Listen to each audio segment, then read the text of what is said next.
we are here to participate in a workshop that is titled The Power of Glam, Analyzing Trends and Policy Dynamics in the Cosmetics Sector, where we will delve into the dynamic world of cosmetics and explore the latest trends and new regulations in China, one of the largest beauty markets in the world. This workshop will provide you with valuable insights into navigating the complex regulatory environment, ensuring compliance and successfully entering and thriving in this vibrant market. This workshop is your gateway to unlocking the immense potential that China holds. Our keynote speakers will guide us through the sparkling world of cosmetics from different perspectives. To start with, we will be introduced to the beauty market in China by bringing to the table both local and international business cases.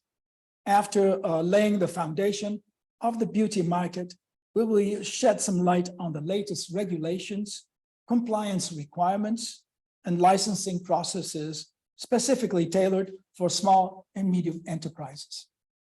After these important premises, we will see how Italian cosmetic companies are coping on Chinese soil. In a nutshell, this workshop will guide you to discover practical strategies to navigate the complexities of the Chinese legal framework and help you to avoid any potential pitfalls. This workshop aims for equipping SMEs with their knowledge and tools necessary to overcome hurdles, thrive in the Chinese cosmetics market, and unlock new growth opportunities. Today, we have an agenda that is supposed to move.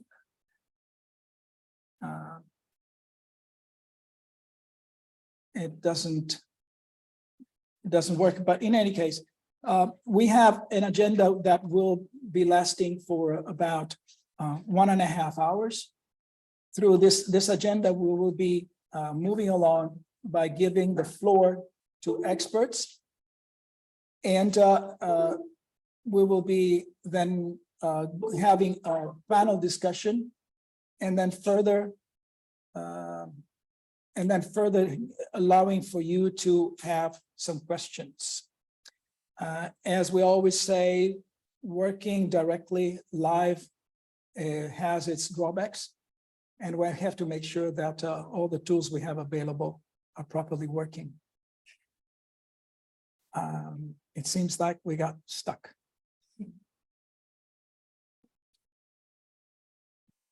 Okay.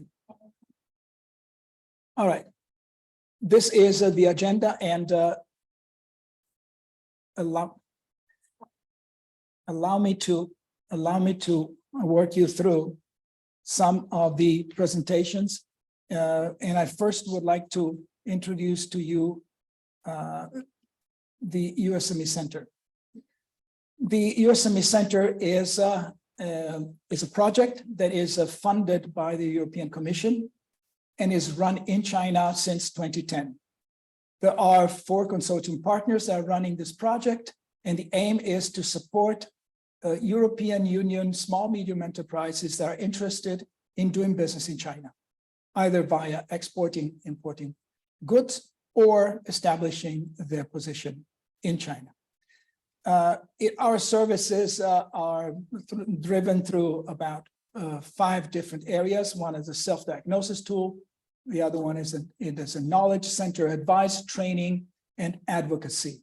These are all elements that are very important for us to provide service to the different small, medium enterprises that are interested, in this case, about the cosmetics world.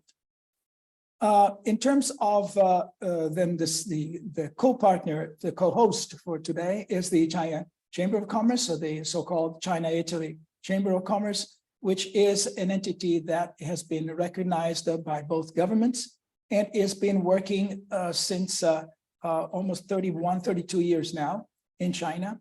We are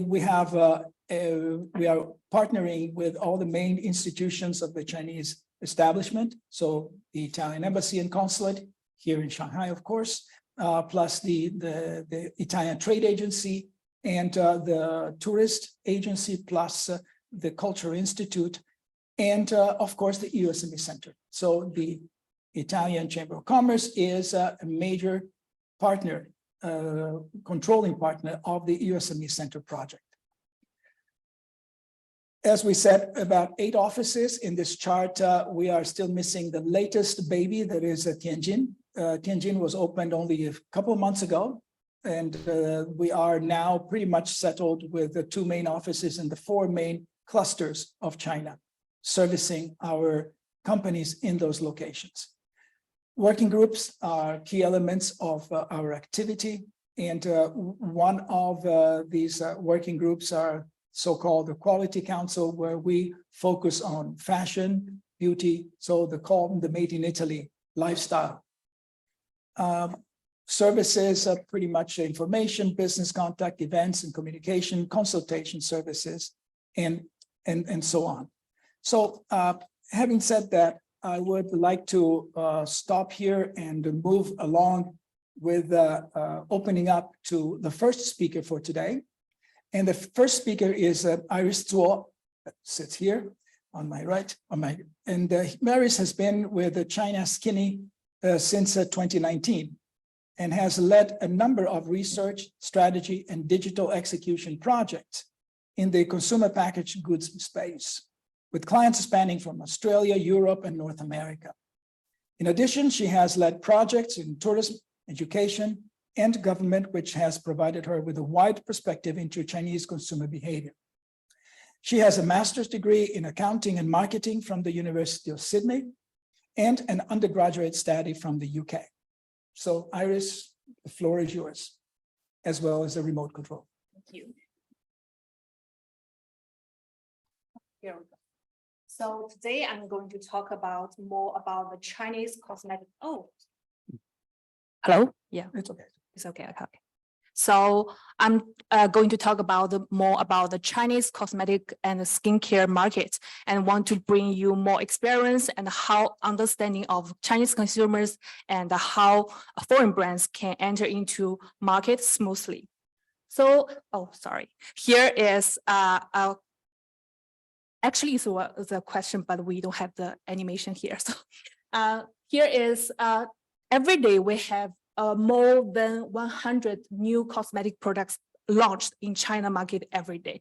So mostly people don't have really understanding of how these numbers mix. So today we will use 3 sentences to illustrate how this number and how China's market is. So first, we're starting with the first sentence is huge but highly competitive cosmetic market. So in 2022, the beauty and skincare consumption per capita in China is 407 RMB. So that's for one person. But 5 years ago, this number is 181. So which means Chinese consumers has put a lot of money on both personal care and cosmetic market. So which we see that's really, how do we see potential of the market. And also in 2025, it is estimated that the overall market scale of cosmetics and also personal care will reach 694 billion, which means the market is still huge and we all have opportunity here. And the second feature we think here is changing but traceable consumer preference. How do we define it? Changing. So we think in the market we're going through like every day. I'm not sure how many people spend on their social media platform, but due to our data, like 42% of people who will spend 2 or 3 hours on social media platform every day. While also when we're looking back to e-commerce platform, so every day they will have 318 million people will visit Taobao, just visit. We don't calculate the sales, but that's both e-commerce platform and also the how do we say social media platform are, we think, the main components of building the cosmetics and the skincare markets. So we always think like people go there and going around there, hang out there. All the things happening there will influence their behaviors, even the decision making. So that's why we think keeping tracing of all the markets is very important. And the third feature we think like is domestic brands are rising, but foreign brands still have irreplaceable advantages. How do we understand it? So from this year's 618 data, we saw that top 10 brands, top 10 selling brands, 3 of them are domestic brands. They are Proya, Bolaya, and also Chengdu, Tianbaidu. Another one will be the Vinona is sensitive skin brands. So that's the 3 we think is definitely the dark horse we need to bear in mind. They are doing quite great in their own channels. And another 7, they are importing brands, which is well-known like Lancôme and also L'Oreal. That's all the leading brands. Also, according to our skincare and cosmetic tracker data, so over 58% of sales on Tmall market is from foreign brands. While this number, when we come to cosmetics, then the number will just go down, is for 51%. So it means like a Chinese cosmetic brands are taking the market share of the market, while we should notice like, however, still foreign brands have some like the natural, how is to say the natural advantages of the skincare markets. So here is our tracker. So that's the dashboard. So we can see like here is more segmented consumer needs right now. There are 2 points that's, sorry, it's not very clear, but I want to show people here is one is sensitive. Sensitive is for sensitive skin. That's what I mentioned, the Vinona just now. That's a brand doing sensitive skin and also have the sunscreen and also the skincare products doing really well. And another one I want to emphasize is anti-early aging. This concept is really, how do we say, it's really Asia oriented. So in this concept, it means like generally we will think like anti-aging will just targeting people who are over like they're 40 or 50, middle age. But now in China, the things will change. So we are calling someone called anti-early aging, which means people who are over their 25 years old, but they are really proactive awareness of skincare. So they want to solve their some like specific problem of their facial like features. That's why they trying to using some really well or how do we see anti-aging products for their specific skin part.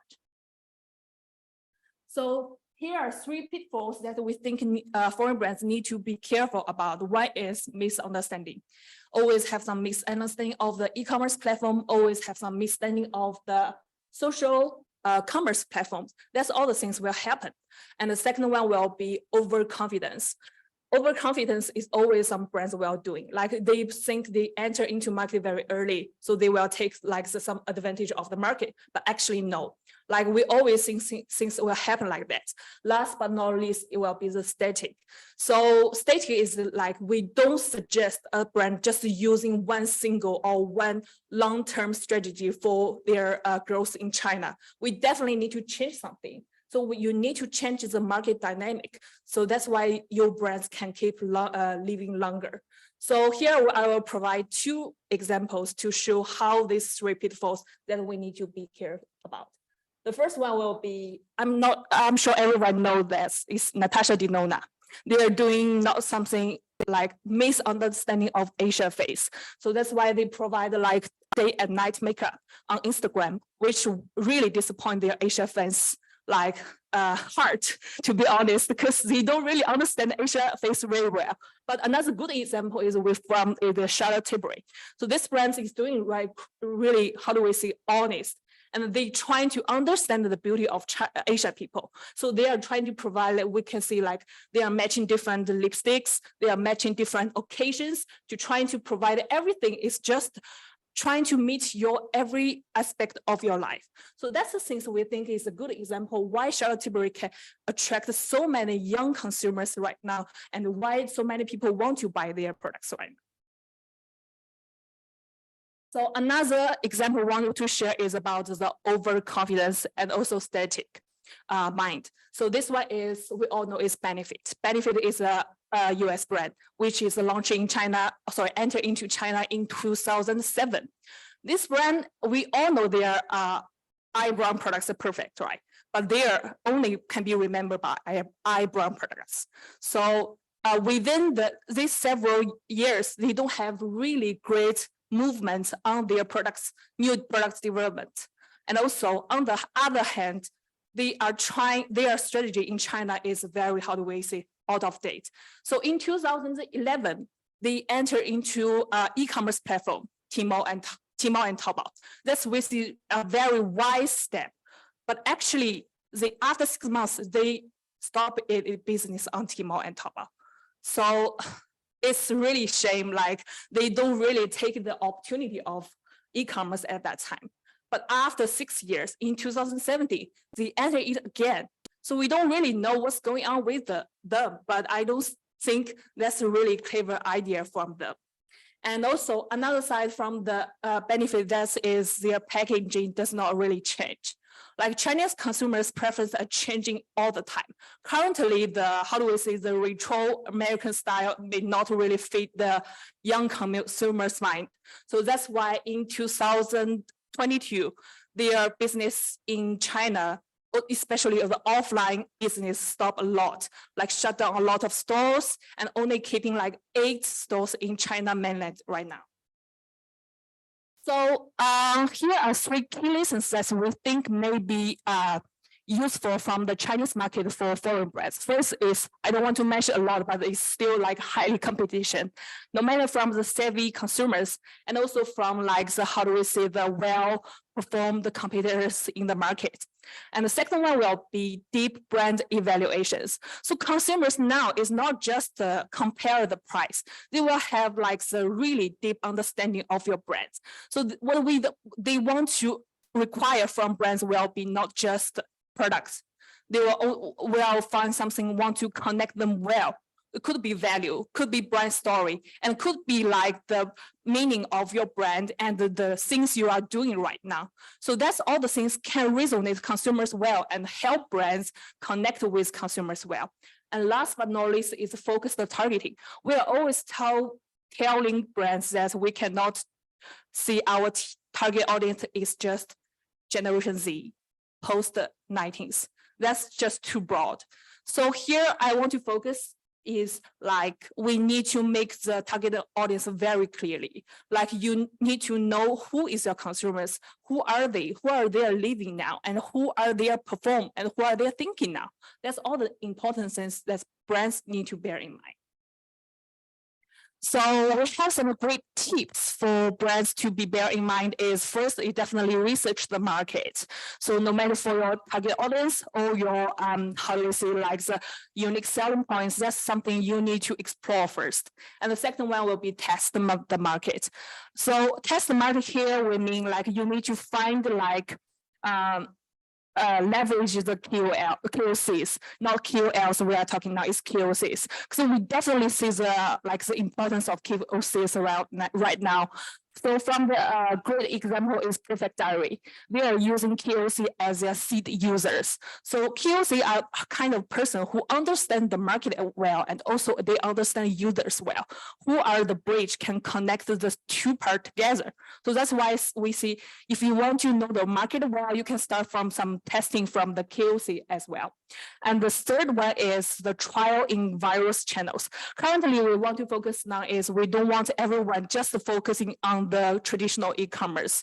That's not the things we should only look at. We should look broader. So here we will recommend will be the social e-commerce platform like Douyin and Red. They are really great platforms, and they are really great for some like small brands to just step into.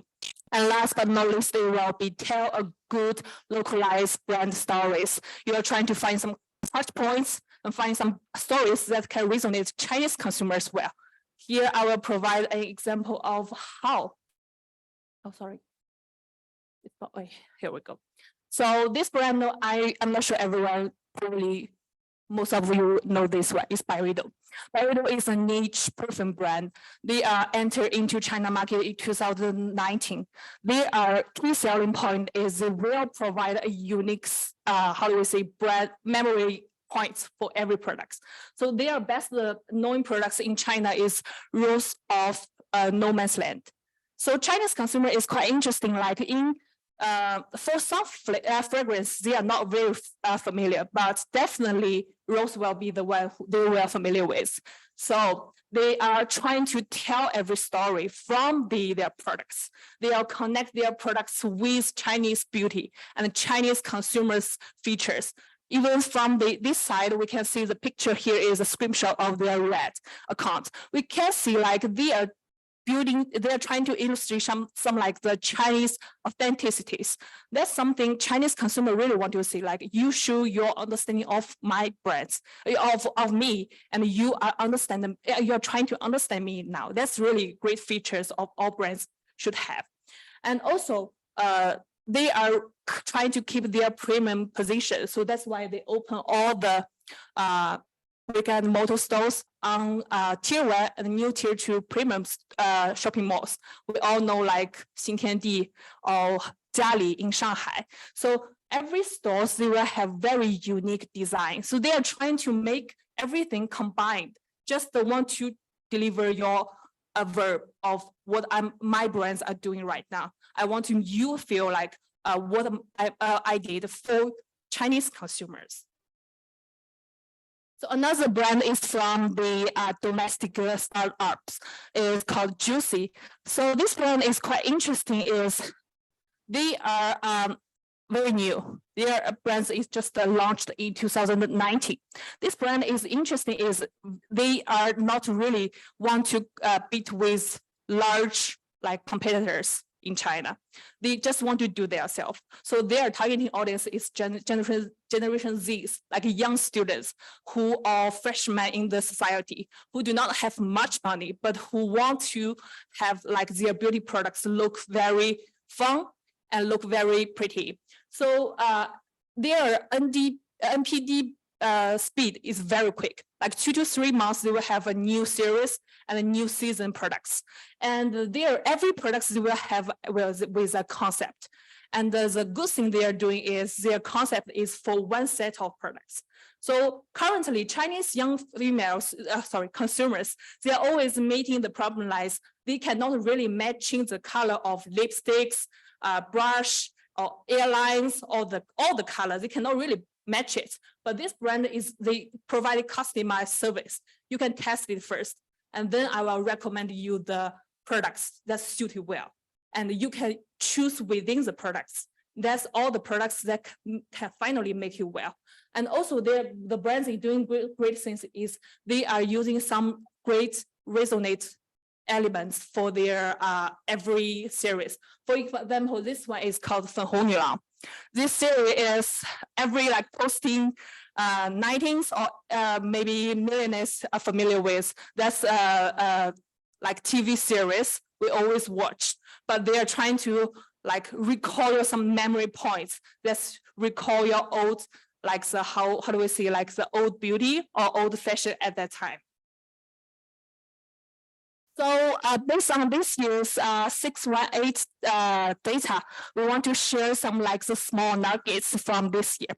So this year's both Tmall and JD still doing great, but we should see they are very hard to keep their positions. So in this year, both JD and the sale GMV of both JD and Tmall has reached 14.6 billion RMB, which we see is a rebound from last year. However, we think they are still hard to do that. That's why, because we have some emerging new channels. As we see, Kuaishou, Douyin, and also Red are taking their market share. So especially I want to mention the Douyin. Douyin this year, we have GMV of 15.6 billion RMB, which has realized 69% of increase from last year. So most of them are cosmetics products. Thus we can definitely see that consumers are trying to find a new channel to purchase their beauty products right now. And the second one we want to focus is strong and competitive domestic brands. As I said before, 3 brands we mentioned, they are become the dark horse this year. What they did, right? What they did for 618. they do a lot of work for their pre-sales. So they do campaigns, connect with KOLs, KOCs, and also they have like their gift package, and they have their very huge, like the, how do we say, brilliant combo for everyone. So that's all the tactics they did make them like can beat with some large brands like L'Oreal and Lancome at pre-sale stage. That's why their final sales are quite great. Last but not least, will be rational and cautious consumers. From this year's data, we definitely can see like consumers are not that kind of willing to spend money.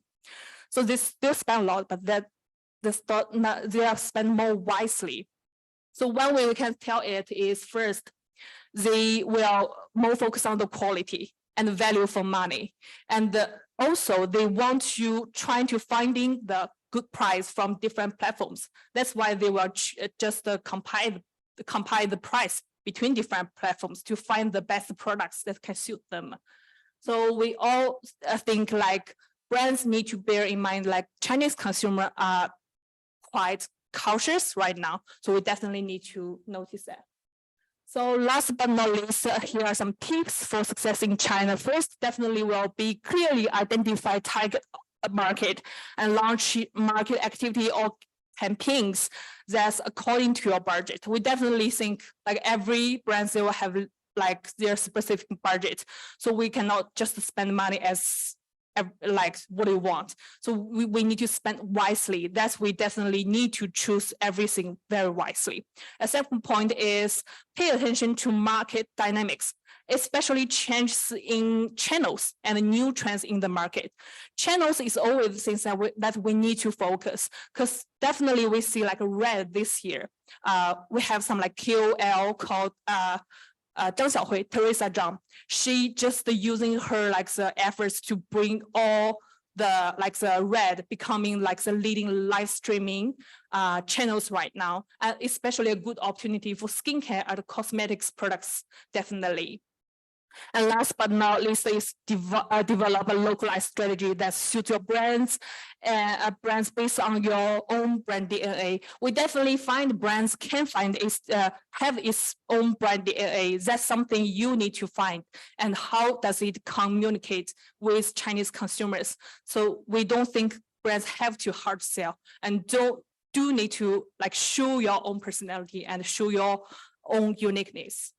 So yeah, that's all. Just a small advertisement time. So I'm from China Skinny, and we're an agency doing research, strategy, branding, and digital services. We have served 280 brands in different categories.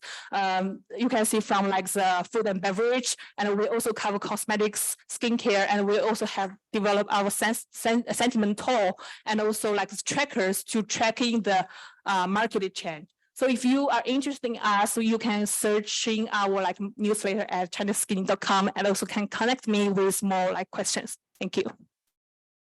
Thank you. Thank you. Thank you very much. I learned a lot because as a man, I have never heard anything for talking about beauties or things for men, but I suppose there is a big market for that or potential. One other thing that I picked up is anti-aging. I think I cannot. Really? It's too late for me for that. But I have a quick question for you. This is the most interesting trend that you noticed recently in the Chinese market, especially about cosmetics and skincare. You know, what is the main trend that you see now? I'm sure everyone will heard of like clean beauty, but I won't talk about this. So today I want to share the trend will be emotion, the connection between emotion and the cosmetic and skincare, mostly about the skincare products. So we definitely noticed this, the searching amount of emotion and skincare that's growing a lot within the past several months. So people are trying to finding like some connections between skincare, and they want to the skincare and emotion effects like calming, relaxing, and also like how do we say like some ingredients that we know are fragrance. That's a natural flavor that can make you feel better. So the key selling point, I think here it will be some like the natural skincare products, they will have a great opportunity on that. Because we do notice that emotion problem is not showing in just the beauty and skincare. It's showing in some other categories as well. And I think that now if brands can find some points that connect all the things together, that would be awesome. Okay, well, thank you. Thank you so much. And I just remind everyone that we will have a session of Q&A at the end. So if you have questions, please keep them in your mind or jot them down in your notebook and bring it up at the end.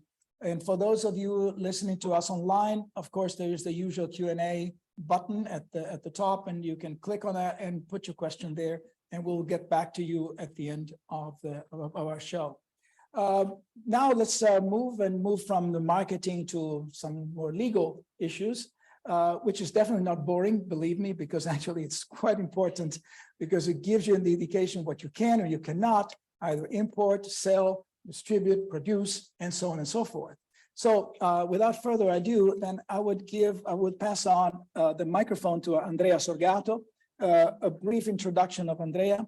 He's an associate at the Studio Zunarelli, which is one of the very large multinational legal firms in Italy, and with their offices here in China. And he's a lawyer practicing in the healthcare and life sciences. And he gives his advice, has been in this business for over 20 years. Andrea provides legal and regulatory advice to cosmetic companies, cosmetics trade associations, and public institutions about all issues related to the cosmetics Chinese market. Manufacturing, registering, importing, marketing, relationship with distributions and entrusted producers, compliance with related good practices, IP protections, and here we put etc. I don't know, we have been going through a long list already. So a lot of competencies here. And he is the coordinator for China of the healthcare desk at the Zunarelli Studio Legale Associato in Shanghai office. And he is also a member of the healthcare working group of the China-Italy Chamber of Commerce. He is a member of the editorial board of the Law magazines specialized in healthcare and life sciences. And he is also a speaker in events and seminars on cosmetics and healthcare sector. Floor is yours. Thank you, Renzo. But you're totally right. The law issues are totally boring, so I'm fully aware of it. So we must be honest and frank. So I would like to make this issue and this argument as much as I can attractive and interest for you. And I would like to start from this, which is the flyer of our event, because I was thinking about this sentence, the power of Glam, because from my point of view, this is totally true. And I have a strong relationship with the legal issue, because I was thinking just a couple of months ago, I was in Rome airport and in an international area, just walking around, waiting for my plane. And I see the duty-free shops, just the only one was full of clients, just the only one was the cosmetic shop, and 100% of clients were Chinese. So we must be aware of it. And the power of Glam is both the power of the product that European companies are able to produce, because they are the outcome of their HR and their R&D activity, which is very, very long-standing experience they have. But of course, without a buyer, the product has no value. So we need to understand the market where the product has to be sold. So the power is the potential the product have, but this potential must be put within a market with specific rules. We are going to briefly check. I swear I don't want to bother you with some too much data and numbers and reference of laws, but just to give a sort of a brief view about the new regulation about the Chinese cosmetic system, which you can see just the date. The date is 2021, 2022 is totally new, and the Chinese government make a strong effort because they are perfectly aware that the cosmetic market is one of the key sectors to undertake and to develop international relationship between China and the Western countries and foreign markets. So the efforts that the Chinese government made is to provide the country with a completely new system, which is we can compare as an advanced law system we can compare it with our European systems. So we need to consider this. And I would like to focus on the first one, the cosmetic supervision and administration regulation, which is the main one issued by the State Council in 2021. Why I would like to focus on it? Because in my experience, this regulation for the foreign cosmetics industries and the company is a sort of nightmare. Not because this regulation is, let's say, has a low level of quality, but because it's the first complex regulation that China has on this sector. And our companies are not used to consider Chinese market as a advanced market in terms of regulation they have to comply with. Basically, there are so far two main channels to enter this market. Of course, the import is the main one. If you want to sell your product in this market, you have to consider this product as imported one. So you have to undertake the product registration and filing procedure and be in full compliance with an NMPA. NMPA is a National Medical Product Administration rules and regulation. Of course, this is the main one, but sometimes the companies, especially the small, medium enterprise, they don't have the strength to face so big investment in a registered product in this market. They are not so big, but the product, although the product is a very, very good product, but they are not so big. They are considered themselves not too big to face a complex nation, a complex country as China is. So we have to consider also the cross-border e-commerce. This, I think, all of you know what this kind of platform is. I just would like to compare with import, because the cross-border e-commerce has been developed to let foreign product to be sold in China, but as if the buyer is located outside China. So by using the internet tools to let the product come to the Chinese market without being registered as imported one. So the level of compliance is different. For example, the labeling, just to mention one of it. If you want to, the company would like to sell a product in a cross-border e-commerce platform, the label you're not forced to have a Chinese label. The label can be the original one, and in the platform, there is a Chinese label, which is virtual one. So the level of compliance is different, because the goods are purchased as if the goods are purchased, for example, in a third countries, abroad.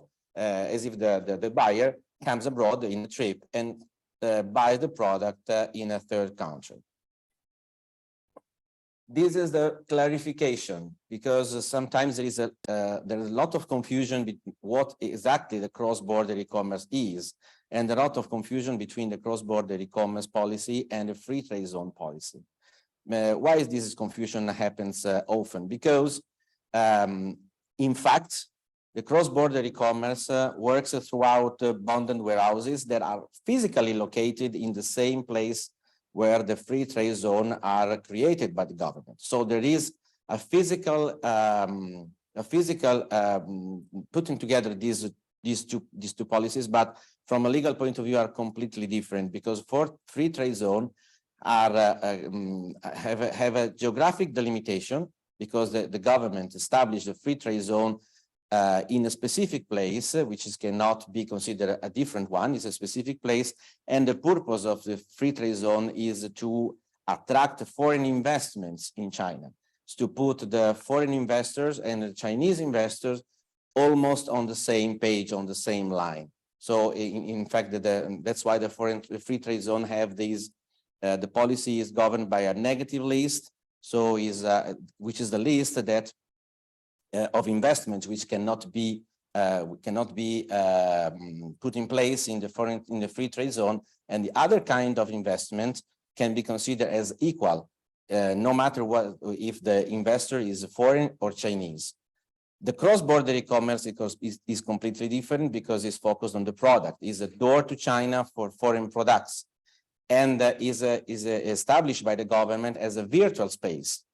Of course, the cross-border e-commerce needs a warehouse, and there are basically two main models for cross-border e-commerce. It depends where the good find itself when it's bought, when it's been bought by the buyer. Because in the case, for example, that the company can choose to store, to store the products in a bonded warehouse, in a bonded area, which is within a specific area, which the General Administration of Customs and China Customs has identified as an area specific with a specific purpose for cross-border e-commerce. And when the Chinese buyer buy the products on the platform, the purchase is online, and there is a traditional delivery, which is China to China, because the goods is already in the Chinese territory. Different one is the direct purchase, because the direct purchase, the goods are stored outside China. Sometimes the company choose a third country to do this because, for example, they would like to cover basically the whole Southeast Asia and include China. So they use a warehouse which is located, for example, in Thailand or in Indonesia, and they can handle also this kind of procedure for China, but it's a third country. So the Chinese government don't care where there is, where the warehouse is located in this case, because from their point of view, it's outside China. And in this case, the purchase is online, of course, as well. And there is an international shipment, which takes more time than the previous model, because in the previous model, the delivery is China to China, as you buy a product in Taobao, and the product is located in whatever city in China, and you got the product within 2 or 3 days. But both of these models belong to the cross-border e-commerce, because the point is that in both models, the goods are not registered in China as imported products. So sometimes company would like to use this, and for cosmetic, of course, this is a very, very attractive way, because you remember when there were the duty to undertake animal studies in China, this was a challenging topic for our companies, and the cross-border e-commerce basically was the only way to enter Chinese market without facing the problem that in our countries, these kind of studies were forbidden. So this situation, of course, is no longer like this. But the cross-border e-commerce known a huge development in that period, and then during the outbreak, because none of us was able to move. But the point I would like to stress is this: no matter which kind of way the company choose to enter Chinese market, so traditional import or cross-border e-commerce, the point is that why a foreign company would like to enter Chinese market? Because they want to sell product in China. So the first target, as the previous panelist rightly mentioned before, the first target is the brand to build the brand awareness. Because otherwise, if the product is nobody knows your product, nobody will gonna buy. But the brand awareness generates in any way 2 risks. The first one is the risk of counterfeiting, of course, because the product is a good product, and the brand awareness is high. If there will be plenty of companies which undergo in an unfair competition, which will like to copycat your product. And of course, in case of cosmetic products, we are talking about healthcare products. So this is a sensitive argument, a sensitive topic. The counterfeiting is not only, there is another company which take advantage of my presence in China to gain money.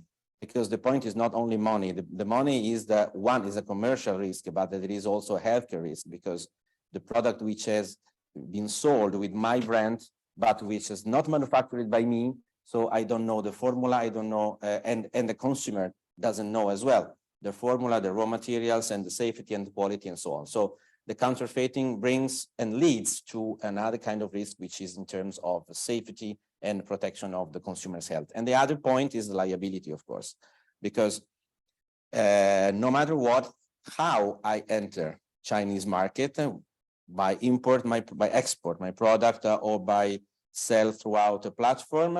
I am the owner of the product, so I'm labeled on the product I sell to the third party and sell to the buyers. So this kind of fields, these two fields have to pay attention, whatever way to choose has been chosen for entering Chinese market. Yes, for example, for the counterfeiting, of course, this is a sort of very simple flow. The first, everybody knows that the first step is to protect our brand. Before entering a market, I must protect my brand in the market. So basically, and normally, usually the companies register the trademarks and do the best effort to prevent counterfeiting. And this is the, how to say, the bottom line, let's say, okay. And the second one is the market access phase, because we have to choose which kind of way is the best one for me to access the market. But whatever is the channel, the IPR protection is a key asset, because if I don't protect my IPR, it doesn't matter what kind of channel I will use to sell my products, because the products in a short time will be probably counterfeited. So I will have to face some wrinkles that I don't want to face when I want to successfully enter a market. And the third one is the follow-up. Why this follow-up? Because when my product generates brand awareness, is able to be counterfeited, so the risk will increase. And this is a common mistake that in most part of small and medium enterprise commits. So just consider that after selling the product, for me, the target is achieved. This is wrong, because the overview is very short in this case. I can achieve money, but today, tomorrow, and the day after tomorrow, if another company copycats my product, my business is completely ruined, destroyed, and I have to face more and more problem to fix this kind of wrinkles. So follow up and check the market and check which kind of outcome my product has on the market, especially for platforms, because of course in the platforms it's very likely that someone can be aware of the potential of my product. So there are two different risks, which is the commercial one. As I told before, someone who takes advantage of my presence of my product on the market and gain money unlawfully, of course. And the second one is the risk of protection of consumers, because this is another point I would like to stress. What will happen, for example, in case of some counterfeited product generates damages to consumers. Of course, I must provide the proof that I'm completely out of this kind of market. But the trend of the Chinese regulatory bodies is to consider you as owner of your product as liable in any case. So it's very challenging when the Chinese regulatory body starts an investigation, because there is some problem or some adverse event occurs in a market. Is very challenging for a company to undertake a relationship with the body, because the government wants to have a liable party. They don't want to have a situation which no one is liable for damage. So this is a very critical and sensitive point. And to switch to the liability, which is the second one, the second field, I would like to spend 2 more words on it. The liability, basically, I mentioned this article because for the company is it's the main nightmare they have, because this article, which is the Article 60 of the Cosmetic Supervision Administration Regulation, has been created with one specific purpose, which is mentioned right now. So to find a liable party in any case, and when they say anyone involved, means that anyone involved, no matter where it's located. So if the company is abroad and you sell the product in China and an adverse event occurs due to your product, you are liable for this. And you cannot pretend not being in China because, for example, you use the cross-border e-commerce and your product has not been registered in China. Why this?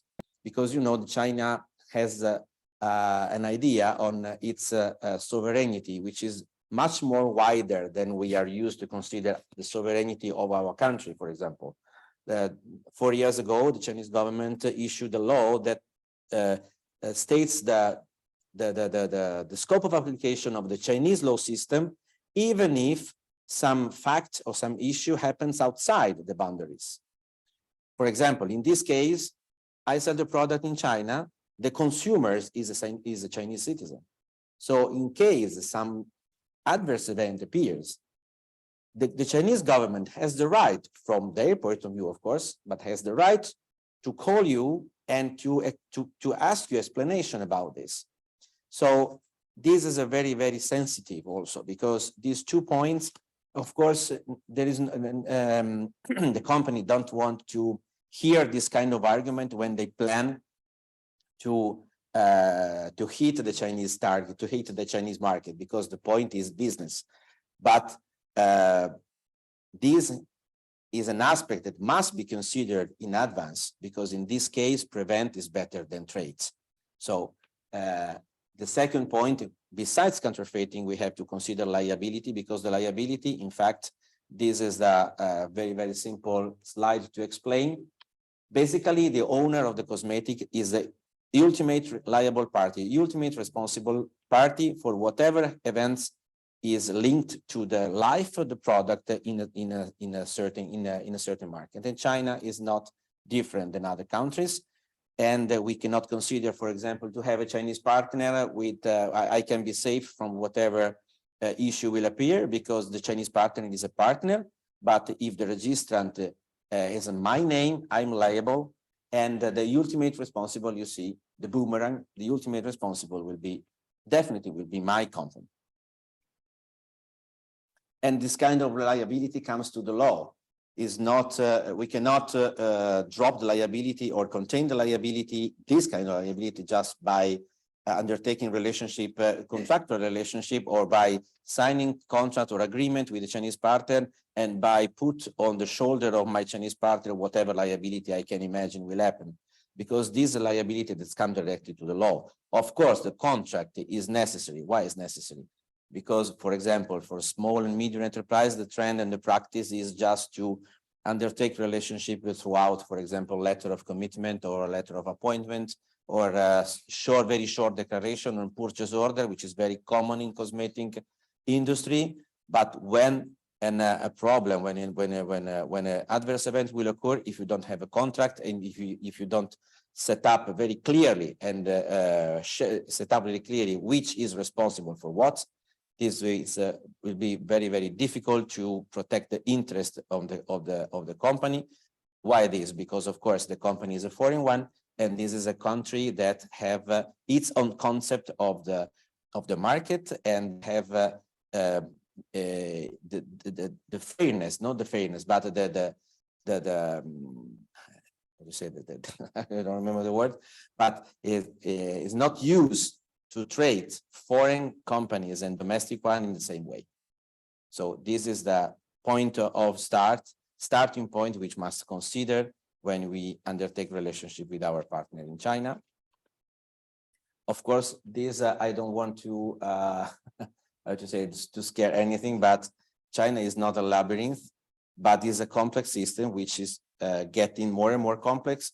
And this is a good point. This is an advantage for the company, because a market which doesn't have rules is impossible to face, is impossible to work on.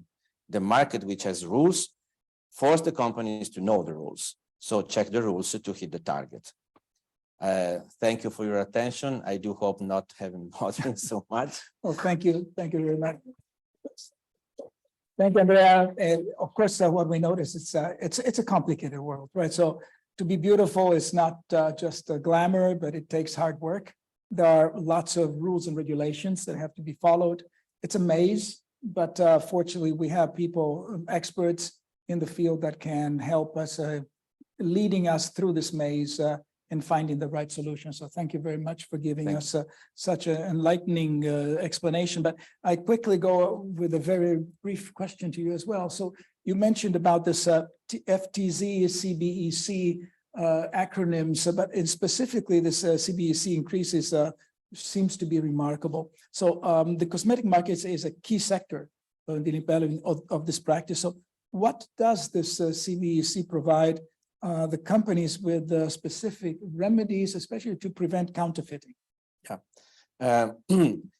the cross-border e-commerce is not, how to say, a tool that the company can handle by itself, of course, because it's a platform. So it's handled by a platform. As you know, in China, there are several platforms that provide this kind of services. Basically, the main platforms as tools to facilitate the awareness about potential counterfeiting. So in case the company becomes aware that in the platform, there are other companies that sell products which are similar, or can create misleading or confusion, because this is another point I didn't mention before. One thing is the counterfeiting, the copycat, okay? Another company which makes the same product as mine, which is different, of course, because it's not my product, but it looks like the same one. This is the most simple, of course, but another is the product is similar, so it's not completely like my product. It's similar, so can create misleading, confusion, and so is against the law by the point of view of the protection of consumers. The platforms, each platform has tools and specific instruments to let the company to facilitate, to interact with the manager of the platform and facilitate to have help and to prevent this kind of practice. So definitely it is specific tools on the platform in the cross-border e-commerce. But I would like to add something more, because there's not only one platform, of course, and besides the cross-border e-commerce, there is also the e-commerce, traditional one, in the traditional platform, which everybody knows, Taobao, Jingdong, whatever. And this is e-commerce, is another platform. So it can happen, and it happens, that my product is sold throughout a specific channel, and I find in another channel the same product as mine, and the two platforms doesn't dialogue each other. So it's my task to check the market, it's my task to check the other platforms, it's my task to check basically the whole market, to be sure, as much as I can, of course, that my product is really protected from counterfeit. Thank you so much. And then we move on quickly to the third part of our discussion today, and we're going to have just a panel discussion. And we introduce into this panel also from Italy, our friend Laura Billocci. Laura is a business development specialist at Adjacent China, the largest Italian digital agency in China, part of SESA Group. And by identifying opportunities for the company, she directly fuels the business growth and optimizes marketing strategies. She is the author of the first China Digital Index report on cosmetics, which objective is to observe the positioning of Italian beauty brands in the Chinese digital and social channel. She has a master's degree in international business at the University of Chongqing and an undergraduate degree in linguistic and cultural mediation at the University of Siena in Italy. So I start with you, Laura, if you don't mind, throwing quickly a question to you. Adjacent, this company that you work for, recently published a report on cosmetics. Could you tell us more about this report? And I also would be interested to know if this index that you mentioned in the report is trademarked by your company or not. Sure. First of all, hi everyone. Please tell me if you can hear well, since I'm in Italy.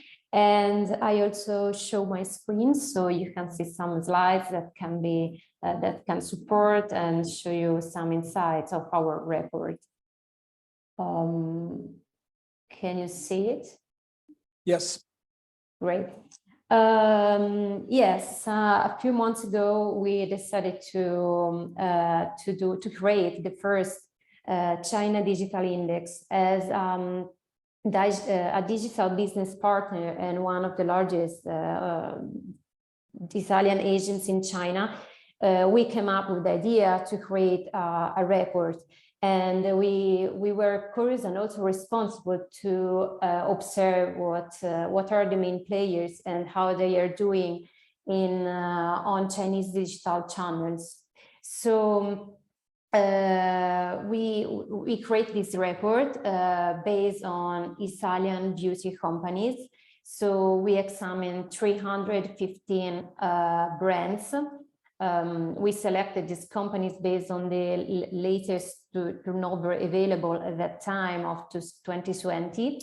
And we analyzed, we tried to take a picture, so to portray the level of digitalization of these brands on Chinese digital channels on the reference period of Q2, Q3 of 2022. And so I just want to underline that we did not take into consideration the year of opening of this channel and revenue. So sales performance it wasn't taken into consideration to create this report. Our objective was just to observe which Italian beauty companies are present on Chinese digital channels and how they are doing. And actually, we noticed that Italian beauty companies are still behind, and only 14.9% of them are tackling the Chinese digital channels with interest and participation, but only 1.3% of them has achieved an excellent level of digitalization. Of course, we tried to divide these 315 brands in 5 groups.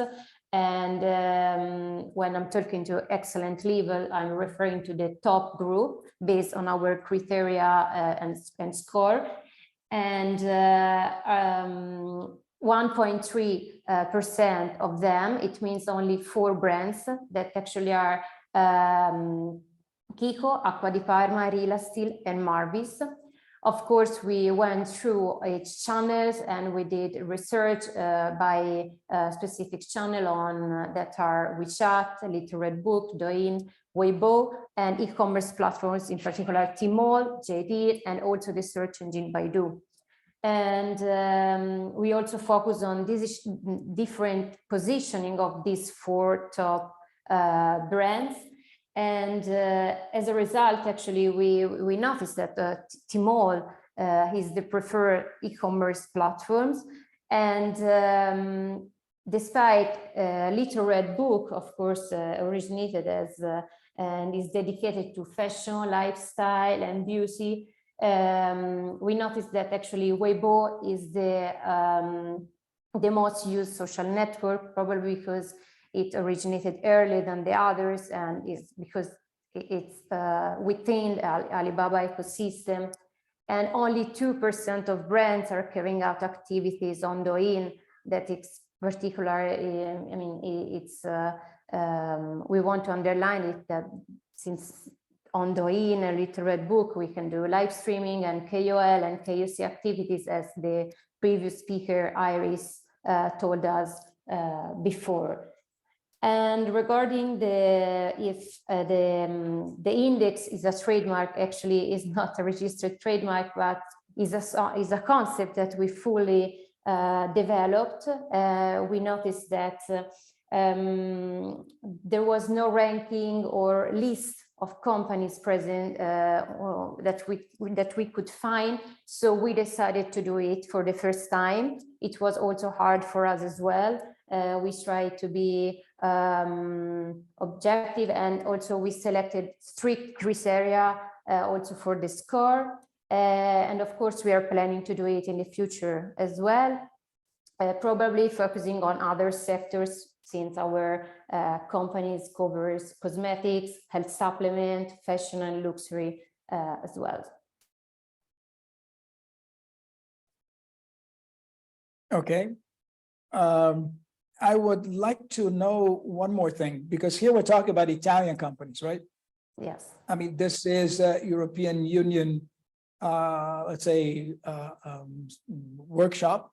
And do you have any perception, what is the positioning of the other, let's say, the European competitors in this market?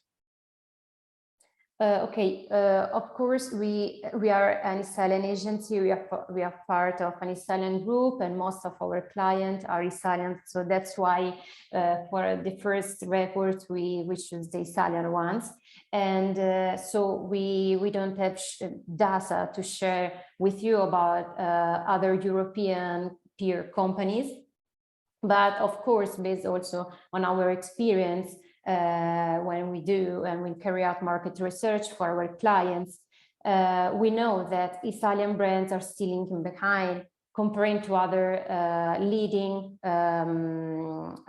brands. As Iris told us before, we know that, of course, French brands are the leading brands in the cosmetic sectors, but also Korean, and we observe that also domestic, so Chinese brands are growing up, are emerging. So we have to, the market is highly competitive.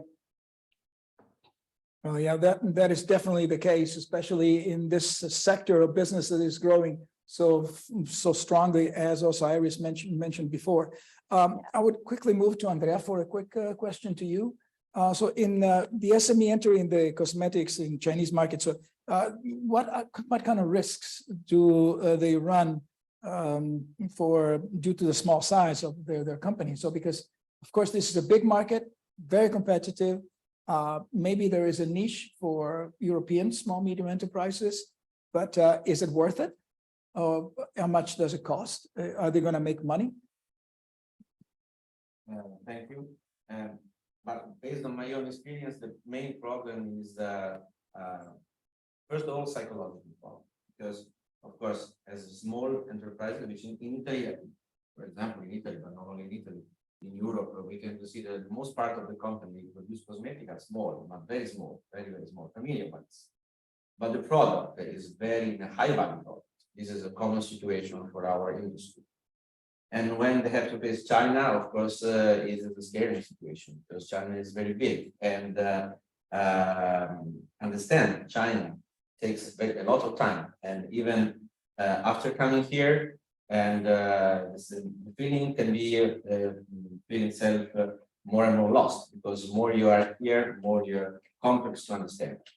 So I think the main point is just to make some suggestion on the clients of what are the steps to be.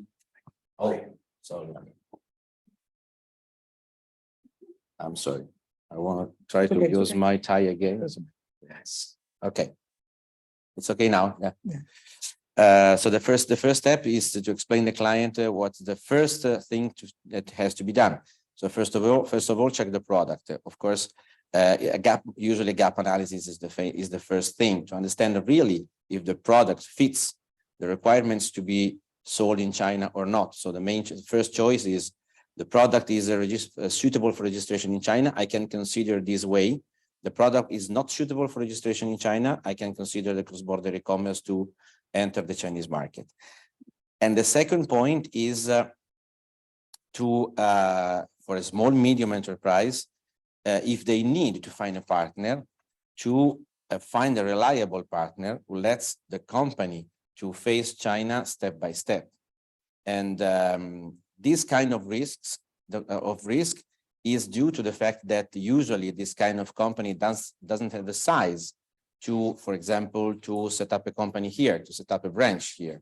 Because if you choose to set up a branch here, the situation is very different, because you need to set up a business plan to come here.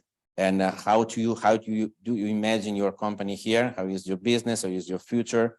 Which kind of HR you have to hire to stay here? But sometimes the small companies don't have this effort, this strength, so they cannot. They just can make a choice to sell the product, bring the product So bring the product is like, for example, for kids. No, if you have kids, I have 7 kids, so I know what I'm talking about. 7 kids. Wow. I perfectly know what I am Sorry. talking about. If you want to go out, if you have to hire a nanny, yeah, yes, a nanny is reliable nanny, but it's still your kids, right? So you have to choose a right nanny, but hire a right nanny. This will be never enough.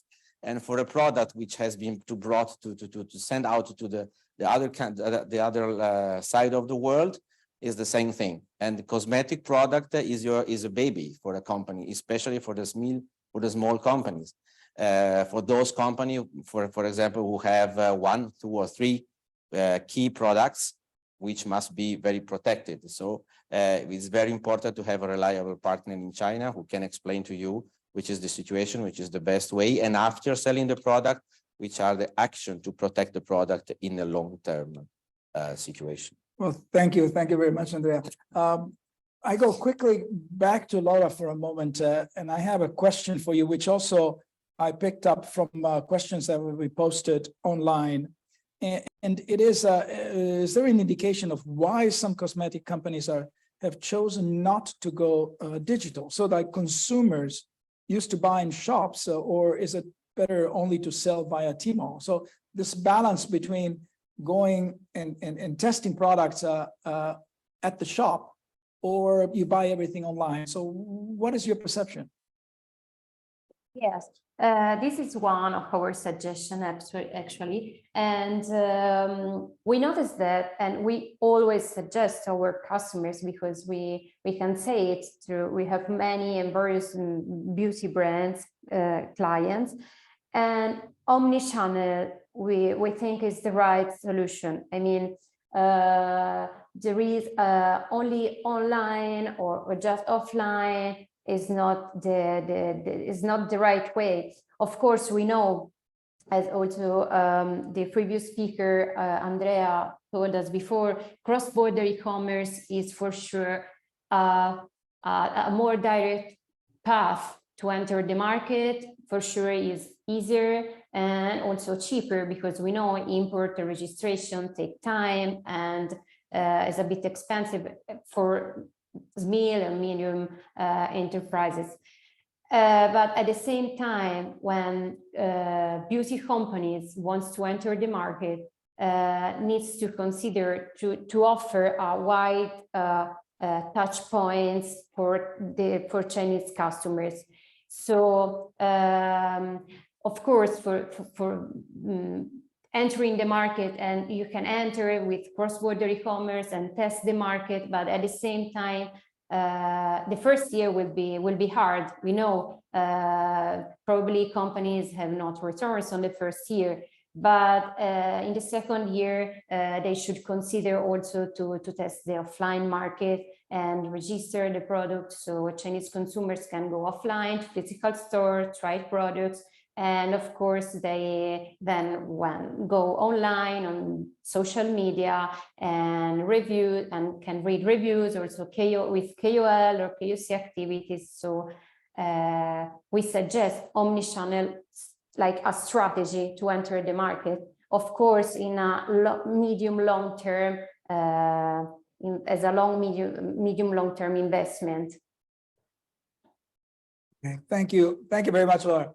I go with my personal final question, then I leave it to you girls, ladies, I'm sorry, to pose any questions if you have. I have a couple from online that I've been singling out, but one question to you, Iris, is about these, if you can have a case study of a small medium enterprise that has successfully implemented this offline to online business.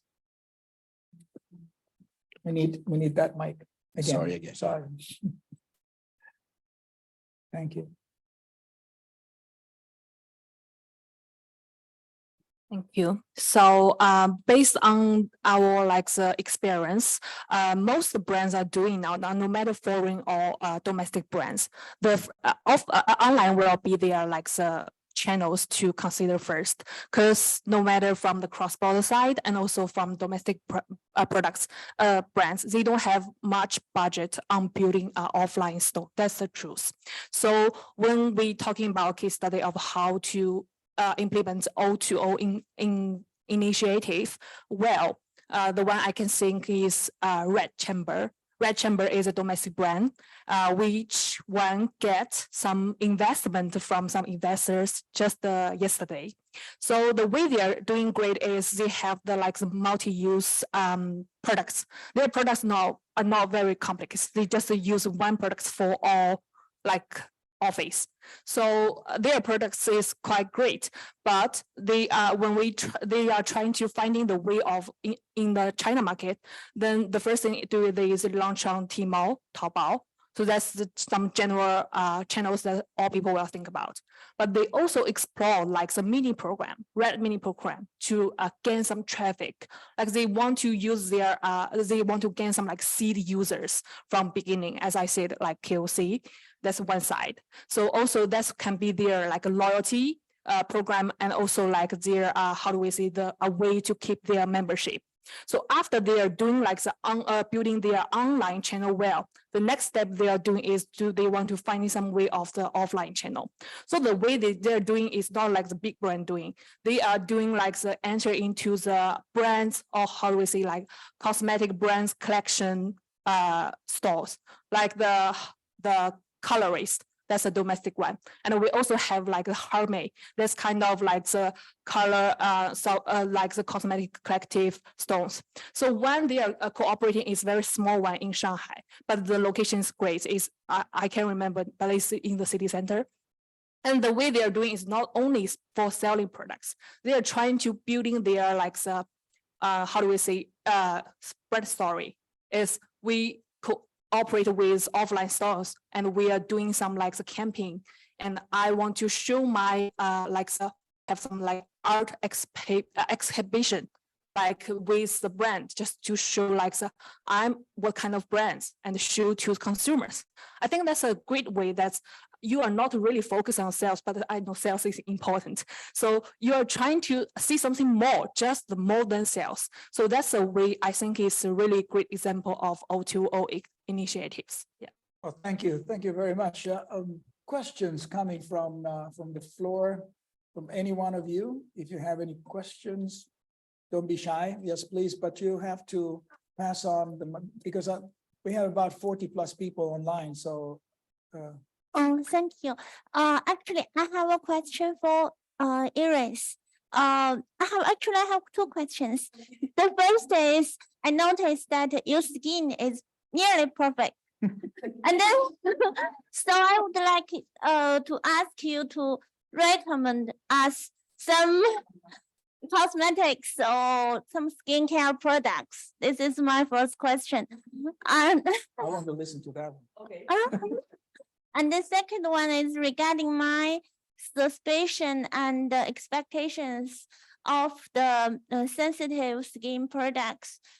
You talk about Bolaya. I have tried Bolaya, but Bolaya is not really advertising for sensitive skins, but it's good for sensitive skins. And the third one is, I forgot the name. No, I've tried that. That one said, notes that it's especially for sensitive skins, but then I suspect whether it's really safe, and then I don't know how what is the effects to calm down skin problems. I don't know whether it's sustainable, or maybe it can accumulate some toxins living into the skin. So I don't know about this kind of answers. And then I think sensitive skins remind us of now the increasing level of pressure in China, and also the environmental pollutions and other intake pollutions into our skins and into our bodies. So my wish is if there is any cosmetic products that can really some safe and natural ingredients that can purify or doing detoxing effects to our skin or even to our body, so that I know that my sensitive skin problem is totally resolved. Yeah, so I wonder if we have that kind of products that. So we will definitely see about this. Yeah, but I think we can let Iris answer Yeah. your question. Thank you. So I'm not an expert, but I will try to answer these questions based on my experience. So first one, half of my face using domestic brands and half of face using the foreign brands. So I use Charlotte Tilbury and the Laura Mercier. That's brands people all well knowing. And also using some like eyeshadow while using some like small brands, which will be very unknown, but just the 20 kwai. But their shadows doing great. So I prefer to buying some like cheap products for the eyeshadow. That's will be the trend as well. But people always choosing like a foundation products very, how do we say, from the well-known brands, because they want to like in the summer, they want their like skin long lasting, like how do we say, beauty effect. So that's just a stop here. I'm not recommending more. So the second question is about the sensitive skin. So basically sensitive skin is we have the underneath rule is sensitive skin, you need to protect more and also you need to care about more. So protect more means you need to use sunscreen and also you need to using some very cam and also like the some products do not hurt you a lot. That's why we know that really can gain people's mind because they are recommended by doctors. So when people's face do not have very great, like when they have some like facial problems, they will definitely find to some way solutions from doctors. That's why the brands can be going well. And also I noticed like using like some like the brands who can solve the problem on sensitive skin. Actually, this one, I don't have the answer now because I'm not an expert on this side, but I do notice some, and now there are some like the brands, domestic brands, they are trying to using like TCM function. I'm not sure you heard of like the brand called Dongfang Yeshou. That one is like it's a very new brand. So they are using like the TCM, it's Chinese Asian mushroom, Lingzhi. So that's why it can definitely some calming, how do we say, function as well. But that's really depends on everyone's skin like conditions and other things. But I think the most important for skin sensitive skin is you need to protect more and you do not bring a lot of burden to your skin. So that's will be the basic of how to protect your skin. Yeah. Well, thank you. Well, this is, I learned a lot today, to be honest, I really learned a lot.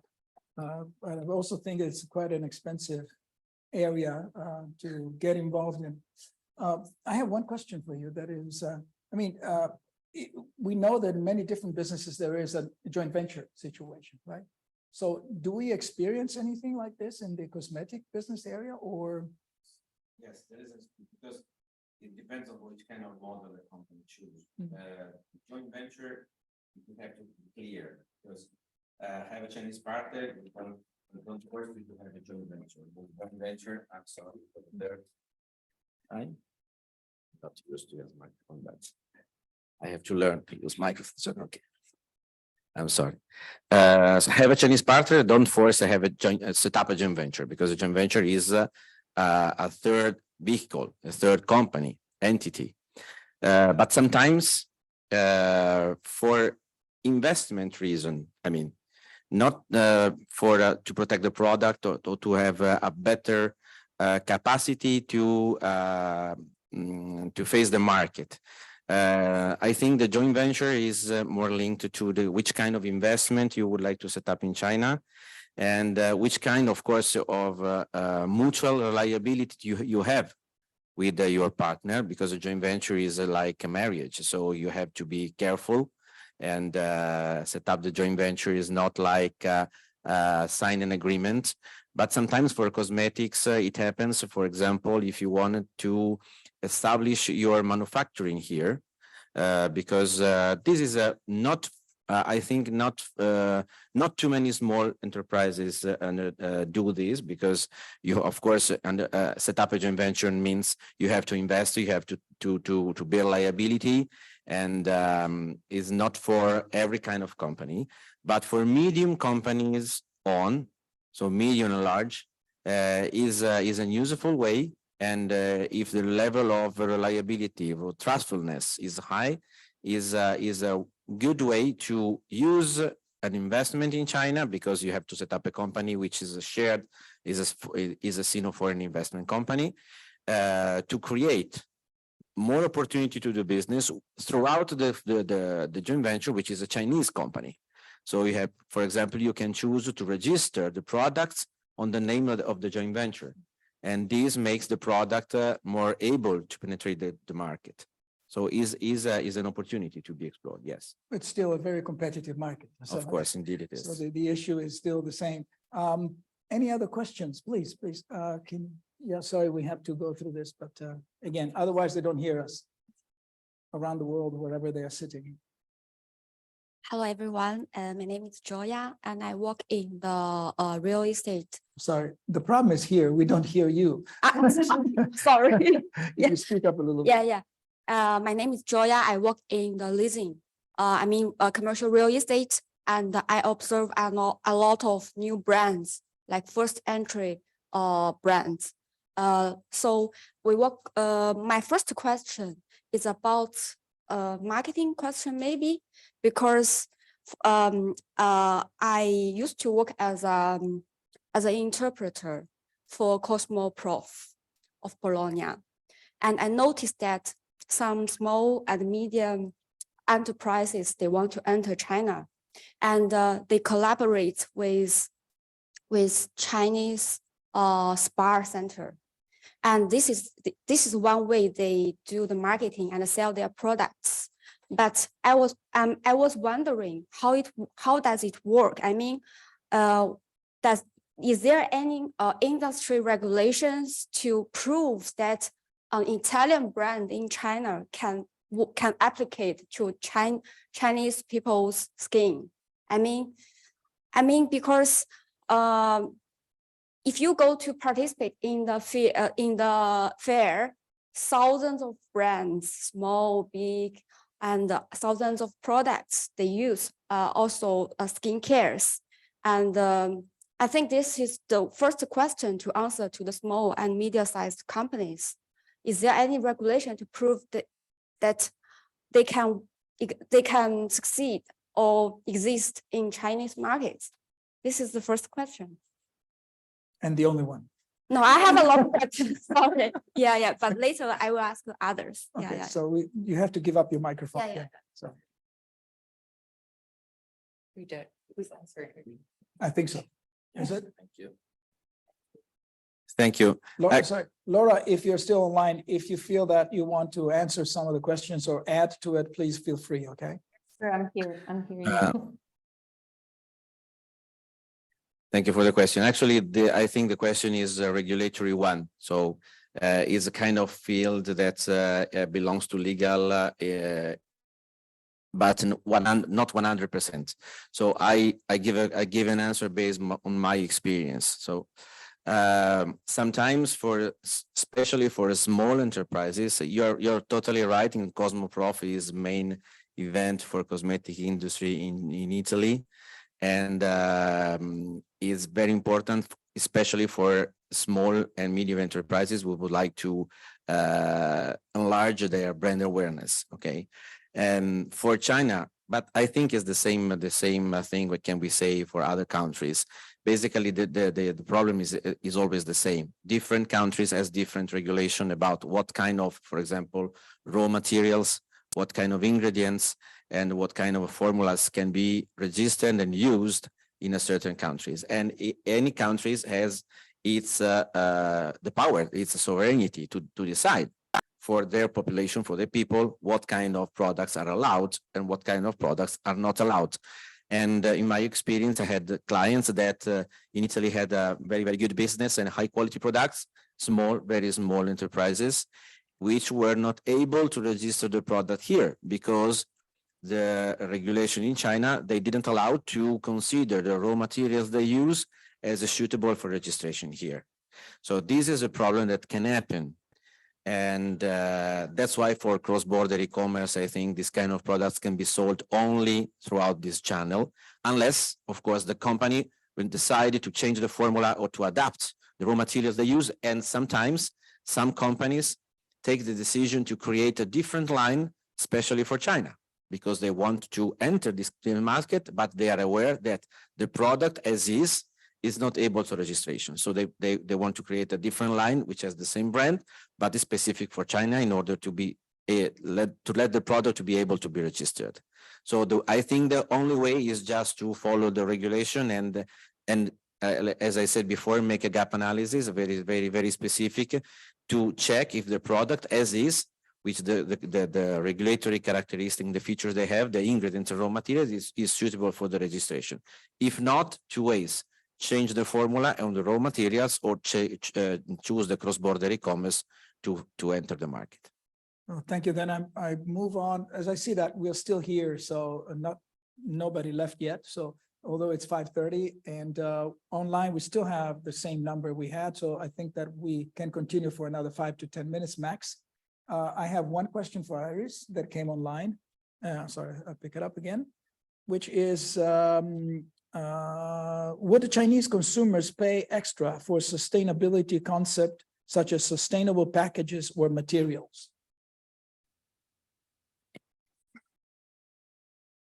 So this one, we have our tracker as a database to show like sustainability definitely be one of top claims that Chinese consumers will focus now. So this question, I cannot really see 100% they will pay for that, but definitely now they will have some consumers who are really have, how do we say, like very environmental awareness, they will pay for that. And the reason what I am seeing now is what I notice in Shanghai right now, people are just come to blame like the Hema, you know, Hema, like they are overpackaged a lot. So I think some like the environmental seeds are trying to like growing from people's mind right now.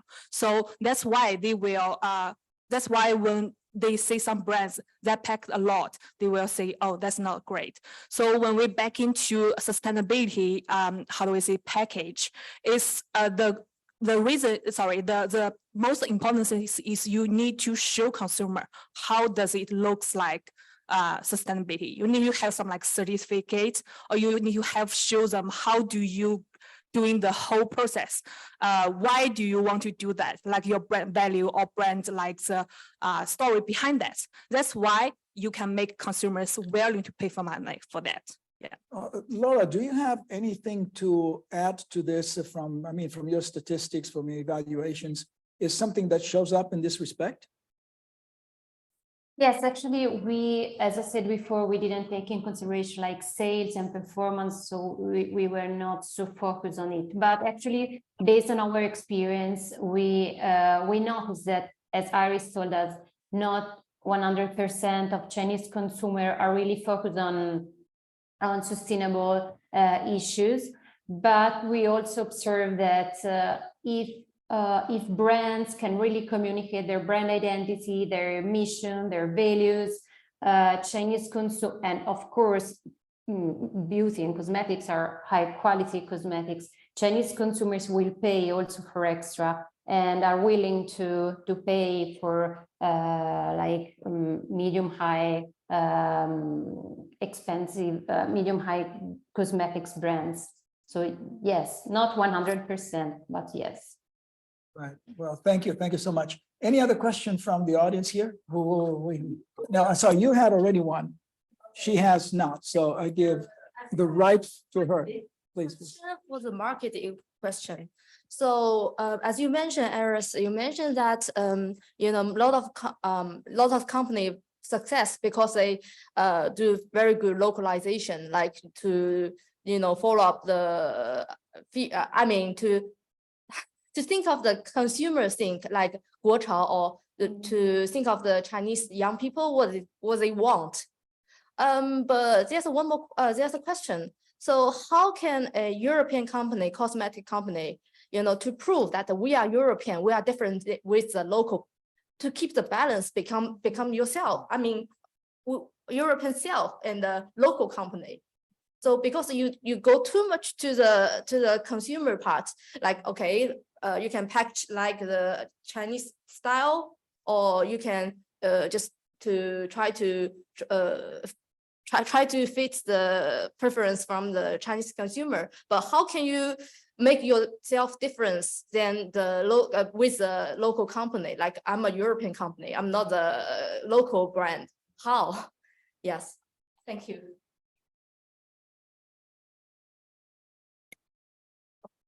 Thanks for your question. That's a really great question. So what we are talking about is all brands need to keep your DNA. So definitely you are European brands. So you don't have to 100% to cater to Chinese consumers' need. So the first thing is you need to find some like the connections between your brands and the Chinese consumers.